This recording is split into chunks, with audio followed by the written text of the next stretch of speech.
saya menganggap regulasi berbasis syariah itu diperlukan. Kemudian terhadap dukungan ideologi,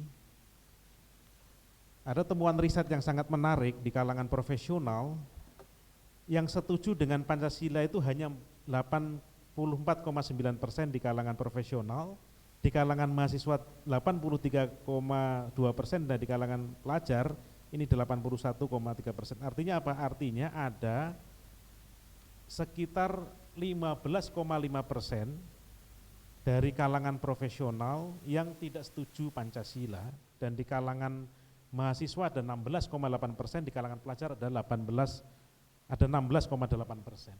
Jadi ini menurut saya adalah bara radikalisme yang terpendam, di mana persepsi terhadap ideologi negaranya masih dukungan terhadap ideologi negaranya sangat rendah, dan aspirasi terhadap ideologi Islam sebagai ideologi formal negara masih sangat tinggi. Nah, itu gambarannya sebagaimana di grafik. Nah, sedangkan terhadap khilafah, terhadap ideologi khilafah itu ada sebesar di kalangan profesional 16% orang profesional itu menganggap khilafah itu penting dan mendukung. Mahasiswa 17,8% dan pelajar 18,4% menganggap khilafah perlu. Ini menurut saya sangat mengerikan. Lebih dari 10% rata-rata mereka adalah orang-orang yang membahayakan menurut saya bagi kehidupan berbangsa. Terhadap Pancasila, bapak-bapak, ibu-ibu semua, ada hanya 70,4% profesional, kalangan profesional yang setuju Pancasila. Mahasiswanya hanya 76,5% dan pelajar hanya 16,3%. Artinya apa? Ada 10% atau lebih dari 10%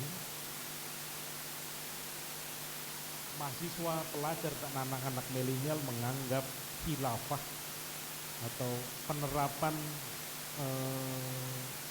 ideologi Islam itu menjadi penting, dan mereka menganggap Pancasila sudah tidak relevan lagi di dunia saat ini. Nah, ini adalah tantangan bapak-bapak, ibu-ibu semua. Bahkan tantangan yang lebih mengerikan di kalangan mereka itu, mereka bahkan siap untuk melakukan jihad dalam pengertian kekerasan untuk menegakkan khilafah atau menggerogoti negara kesatuan Republik Indonesia.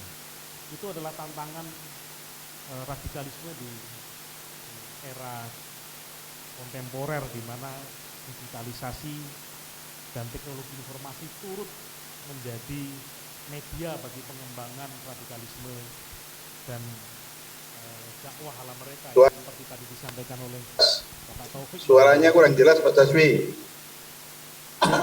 Halo? Nah, dekat, mic-nya dekat. Mic-nya ini Pak.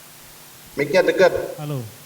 Ya. Jadi seperti yang tadi disampaikan oleh Pak Taufik, bahwa media sosial itu adalah pasar bebas yang bisa kita bisa beli apa saja di sana. Kita bisa beli apa saja di sana. Satunya adalah penyebaran radikalisme. Dan seperti tadi disampaikan, kalau radikalisme itu justru tinggi di kalangan terpelajar, baik profesional, mahasiswa maupun pelajar, itu artinya dan kelompok mereka adalah kelompok orang-orang yang aksesibel terhadap internet, itu artinya internet menyumbangkan kontribusi besar bagi tumbuhnya radikalisme di Indonesia. Kenapa ini terjadi bapak-bapak, ibu-ibu? Karena tadi bahwa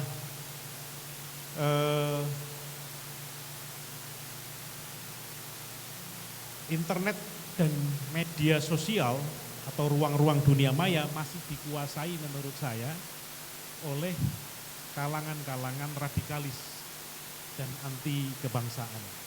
Dan ini saya kira sangat membahayakan bagi masa depan Indonesia di masa-masa yang akan datang.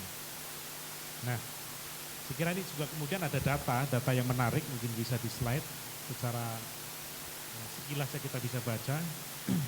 Ini adalah afiliasi Bapak-bapak Ibu-ibu, ini adalah afiliasi setiap generasi terhadap lembaga-lembaga.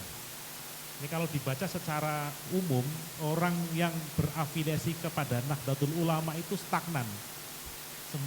Dari generasi ke generasi kira-kira flat gitu lah. Rata-rata 97-99%. Itu dari mulai generasi Z sampai generasi tua. Itu rata-rata segitu nggak berubah.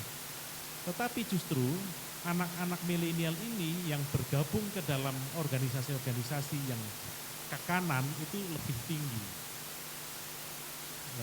Lebih tinggi di generasi Z. Ini saya kira juga tak lepas dari dampak informasi, arus informasi yang sangat tinggi.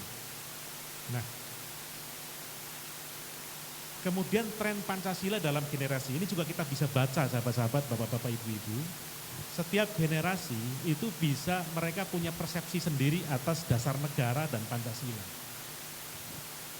Misalnya generasi Z itu adalah generasi yang paling, tadi kan disebutkan bahwa generasi Z dan generasi milenial itu adalah generasi yang menggunakan internet paling tinggi, tetapi juga sekaligus generasi yang paling banyak tidak setuju dengan Pancasila. Misalnya bisa dibaca di riset ini risetnya Alfara tahun 2020, saya kira juga cukup mutakhir, bahwa yang tidak setuju dengan negara Pancasila itu 1,7% di kalangan generasi Gen Z. Kemudian generasi milenial yang muda atau younger milenial itu 1,3, older milenial 1,7, dan semakin ke sini di generasi X juga masih sangat tinggi. Nah, di tengah-tengah itu bapak-bapak, ibu-ibu semua, lalu apa yang bisa kita lakukan? Yang menurut saya bisa kita lakukan adalah tadi disebutkan sebelumnya, mungkin slide sebelumnya. Tadi Pak Gun-Gun saya kira sudah banyak memberikan pemahaman kepada kita tentang seperti apa seharusnya kita mengaktualisasikan Pancasila di era digital. Itu yang jelas, yang menurut saya penting adalah yang pertama adalah membangun kesantunan dalam bermedia sosial. Ini media sosial itu kalau kita ngikutin perdebatannya itu nggak pernah selesai, karena semakin kita layani semakin kita berdebat. Maka yang bisa kita lakukan adalah membangun kesantunan di media sosial. Jadi media sosial ini sudah, menurut saya sudah tidak santun lagi. Banyak komentar-komentar yang sangat keras dan tidak manusiawi bahkan di berbagai platform digital. Saya kira kita harus membangun kesantunan itu. Dan kemudian tugas negara adalah melakukan hoax buster. Ini hoax yang tadi disampaikan Pak Taufik juga luar biasa. Hoaxnya dilakukan di media sosial, tetapi dampaknya justru hoaxnya terjadi di dunia maya, tapi dampaknya di dunia nyata. Banyak peperangan, konflik sosial terjadi hanya gara-gara hoax di media sosial. Ini pemerintah saya kira perlu membuat hoax buster di media sosial, dan itu saya kira Kominfo sudah melakukan berbagai tindakan. Kemudian melakukan kampanye Pancasila dan moderasi beragama di media sosial, dan itu sangat penting. Nah, lalu untuk konteks ini bapak-bapak, ibu-ibu, terutama untuk para dai dan penyuluh agama, apa yang bisa dilakukan? Saya setuju dengan Pak Taufik tadi, yang harus dilakukan adalah melakukan transformasi dakwah. Dakwah-dakwah yang selama ini kita lakukan melalui media-media konvensional dan mungkin offline itu tetap penting dilakukan, tetapi hari ini kita harus melakukan transformasi dakwah secara besar-besaran melalui media digital dan platform media sosial. Jadi tanpa harus mengurangi, tanpa harus menegasikan atau mengurangi dakwah dengan cara-cara yang lama, kita harus menggunakan dakwah dengan cara-cara baru. Inilah yang saya sering sebut, yang sesuai dengan kaidah yang sangat masyhur di kalangan kita, yaitu al-muhafadzatu 'alal qawli sholih wal ahdu bil jadidil islah. Jadi al-muhafadzatu 'alal qadimi sholih wal akhdu bil jadidil aslah. Kita mempertahankan hal-hal lama yang baik dalam berdakwah, tetapi sekaligus kita harus bertransformasi dengan cara-cara baru dalam berdakwah. Nah, mungkin saya bisa mengusulkan kepada para dai, para ustadz, para mubaligh di kampung-kampung sebanyak mungkin mengunggah tulisannya, mengunggah video-videonya, dakwah-dakwah yang sejuk dan moderat itu ke media sosial. Agar apa? Agar ruang digital dan media sosial ini tidak dikuasai oleh kelompok kanan, kelompok-kelompok yang anti negara, anti NKRI dan membahayakan bangsa kita. Nah, selama ini kan kalau kita cek misalnya, Bapak-bapak Ibu-ibu, kalau kita klik Islam misalnya di YouTube, yang keluar adalah video-video kanan, video-video yang justru menebar radikalisme. Nah, ini terjadi kenapa? Karena mereka rajin menggunakan media sosial dan platform-platform digital itu untuk berdakwah. Sedang kita mengandalkan media-media konvensional terus-menerus. Nah, menurut saya itu kita bisa mulai dengan cara-cara sederhana, dengan cara mengunggah konten-konten dakwah Ahlus Sunnah wal Jamaah dan Islam moderat itu ke media sosial, apakah itu tulisan, apakah itu video, dan seterusnya bisa kita unggah di media sosial sebanyak-banyaknya, secara masif, semasif mungkin dari seluruh Indonesia. Saya kira ini kita akan menang dalam pertarungan di media sosial. Itu yang pertama, yaitu transformasi dakwah digital. Kemudian yang kedua adalah melakukan literasi digital dan edukasi penggunaan media sosial dan internet yang sesuai dengan nilai-nilai kebangsaan. Nah, ini saya kira tugas semuanya, apakah saya kira pemerintah juga hadir, negara juga hadir untuk melakukan edukasi, masyarakat melalui berbagai organisasi maupun komunitas juga perlu terus melakukan literasi digital dan edukasi kepada masyarakat agar mereka melek teknologi informasi secara bijak dan cerdas. Dan yang terakhir saya kira untuk negara, untuk pemerintah, terutama ini Menkominfo dan Kementerian Agama, saya kira itu harus hadir sering mungkin untuk melakukan kontrol dan kalau perlu ada semacam otorisasi informasi di ruang media sosial dan ruang digital oleh lembaga yang berkompeten. Saya kira itu sekedar pemantik diskusi yang bisa saya sampaikan. Yang jelas adalah teknologi itu penting untuk mengubah dunia, tapi ia tidak boleh menghancurkan bangsa dan peradaban. Wallahul muwaffiq ila aqwamit. Assalamualaikum warahmatullahi wabarakatuh. Waalaikumsalam warahmatullahi wabarakatuh. Pak Caswi, terima kasih banyak untuk paparannya. Dan tadi ada beberapa hal yang saya not. Memang pertama itu kita, khususnya masyarakat Indonesia dan juga pemerintah harus melakukan transformasi dakwah melalui via digital. Ini sangat penting agar tidak tergerusnya cara-cara tradisional yang lama. Dan juga kita harus melakukan literasi digital ke pengguna internet, khususnya ke masyarakat luas yang ada di luaran sana, dan mungkin harus melibatkan influencer-influencer yang aktif di kalangan milenial. Dan terakhir itu harus ada pengendalian dan juga orotisasi informasi di ruang digital oleh pemerintah. Harus ada sinergi bersama-sama antara masyarakat dan juga pemerintah. Baik, selanjutnya kita sudah hampir di akhir acara. Dan ini langsung aja ada pertanyaan untuk kepada 3 pemateri saya yang ganteng-ganteng nih, yang masih pada fresh pada sore hari ini. Yang pertama langsung aja ya dibacain, ini 10 ya, udah semua? Oh 3 dulu ya, oke baik.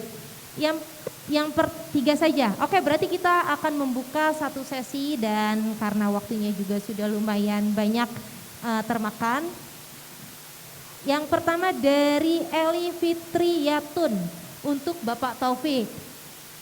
Pak, bagaimana kita sebagai orang tua menyikapi viralnya platform-platform media sosial agar tetap dapat mengontrol perilaku anak dalam bermedia sosial dan sehingga tidak melupakan nilai-nilai luhur agama dan Pancasila. Mohon penjelasannya Pak Taufik, langsung saja dijawab terlebih dahulu. Terima kasih. Assalamualaikum warahmatullahi wabarakatuh. Assalamualaikum warahmatullahi wabarakatuh. Ya, pertanyaannya saya kira merupakan representasi dari kebanyakan orang tua. Ini memang keprihatinan kita bersama ya, situasi yang sedang kita hadapi. Tapi saya ingin mengatakan begini, bahwa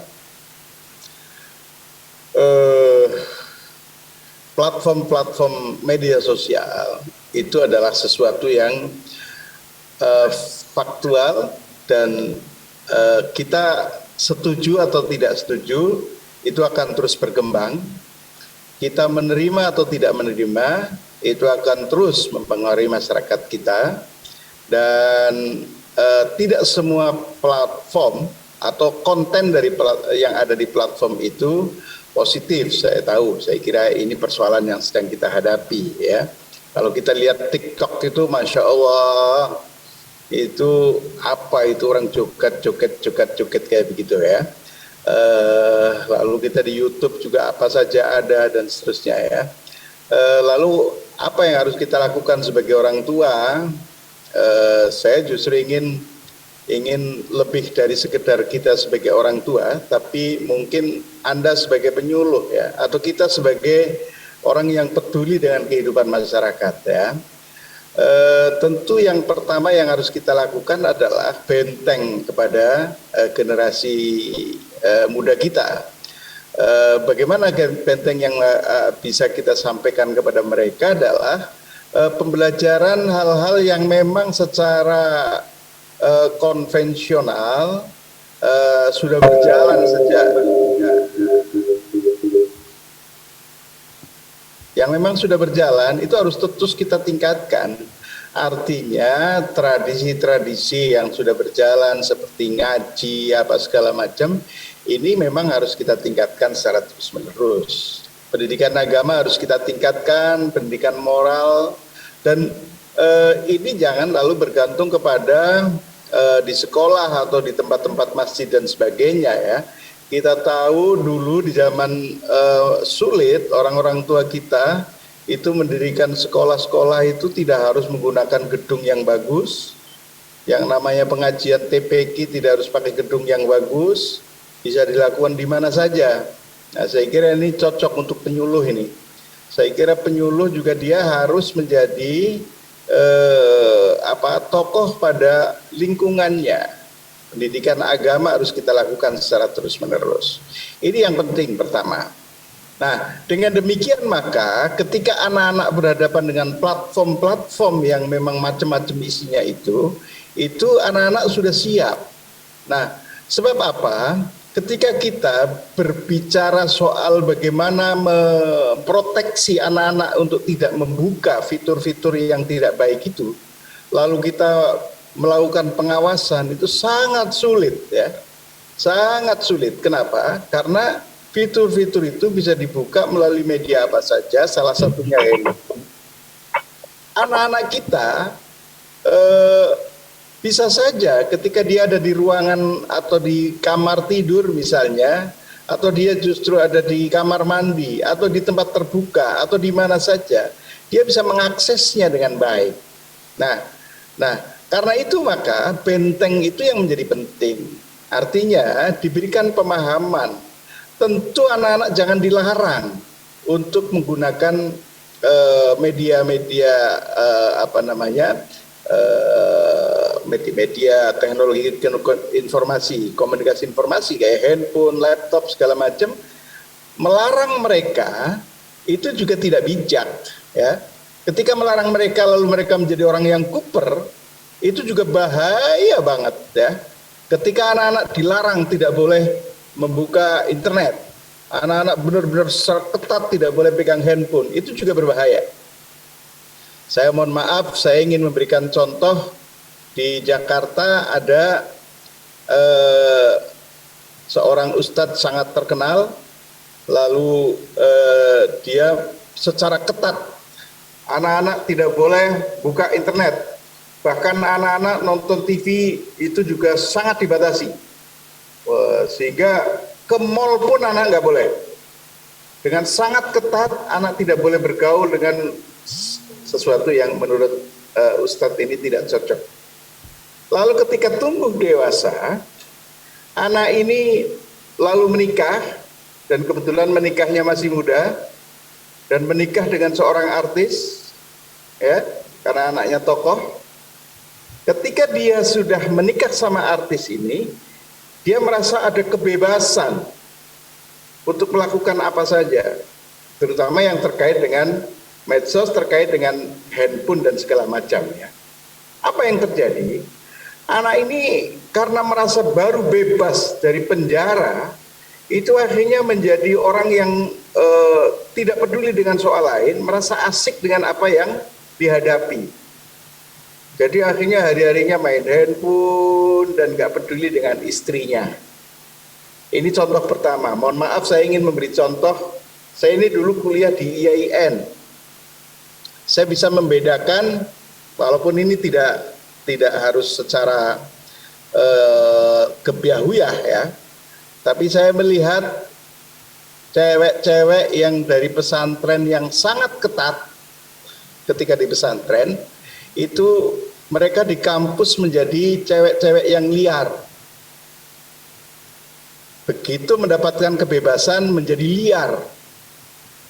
Nah, contoh yang lebih besar adalah bangsa Indonesia sendiri. Dulu ketika zaman Pak Harto, orang itu dibungkam tidak boleh bicara.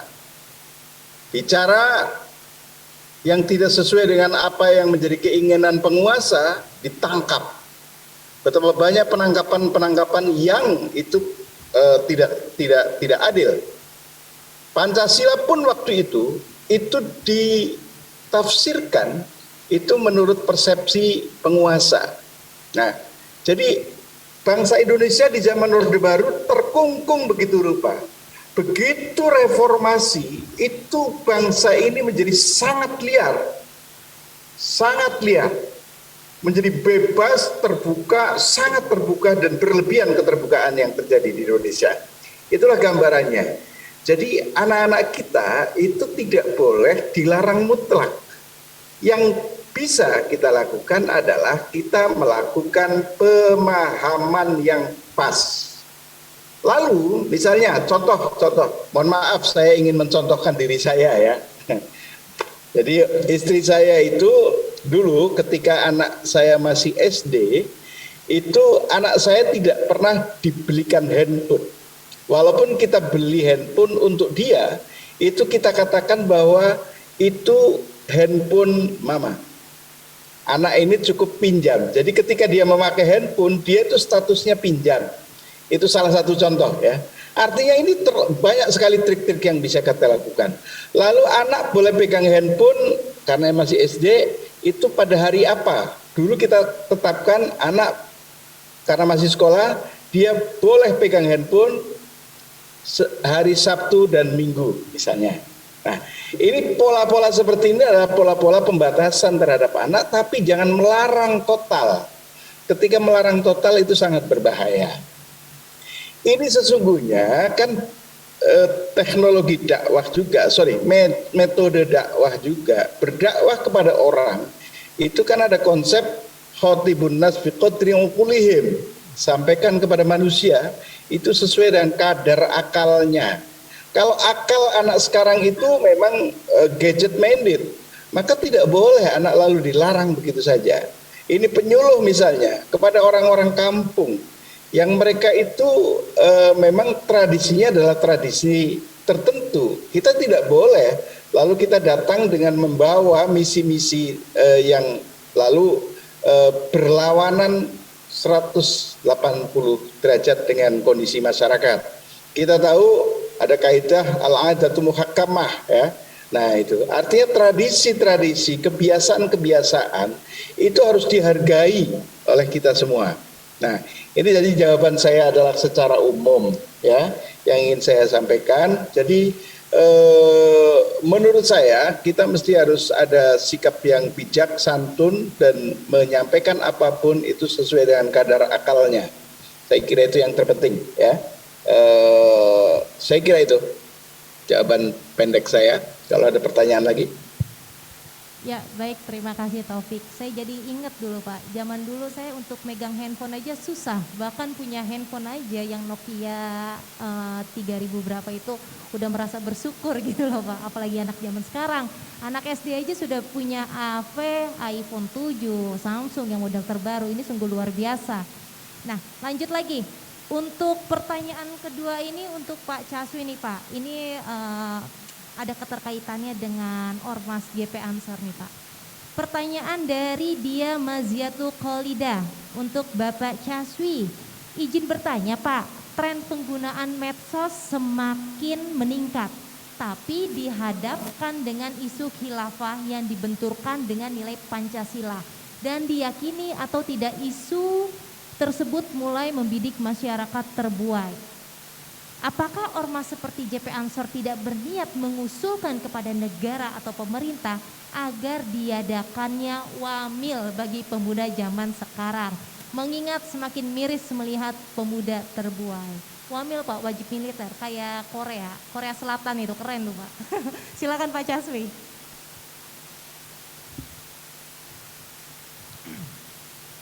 Ya, terima kasih. Ibu Dia, terima kasih pertanyaannya. Pertanyaannya gampang ini, yang sulit jawabannya. Nah, ya kita sadar betul bahwa saat ini kita dihadapkan pada gelombang radikalisme yang masih sangat tinggi. Dan karena itu maka GP Ansor berada di garis terdepan untuk melawan radikalisme, salah satunya dengan misalnya mengusulkan pembubaran HTI, FPI dan lain-lain. Tapi kan tidak cukup di situ karena organ-organ mereka bubar tetapi sel-sel mereka terus hidup di masyarakat. Nah terkait dengan wamil ini sebenarnya yang punya otoritas menjawab itu Pak Taufik ini karena yang membidangi militer di DPR. Sebenarnya bukan wamil sih, tapi yang sudah diisu wacana yang sudah dibahas di DPR itu adalah komponen cadangan. Saya tidak tahu apakah ini relevan atau tidak. Jadi diskusinya adalah apakah perlu pemerintah untuk menyiapkan komponen cadangan dari kalangan sipil untuk menjadi bagian dari tentara gitu. Tapi itu bukan GP Ansor yang mengusulkan, tapi sebenarnya sudah banyak masyarakat juga yang mengusulkan untuk adanya komponen cadangan ini dan Ansor menjadi salah satunya. Saya kira nanti mungkin justru ini Pak Taufik yang bisa menjawab sejauh mana perkembangan komponen cadangan yang ada di DPR, pembahasan undang-undang tentang komponen cadangan. Saya tidak tahu persis sejauh mana sekarang pembahasan itu, tetapi kita sudah mendiskusikannya sudah cukup lama. Gitu.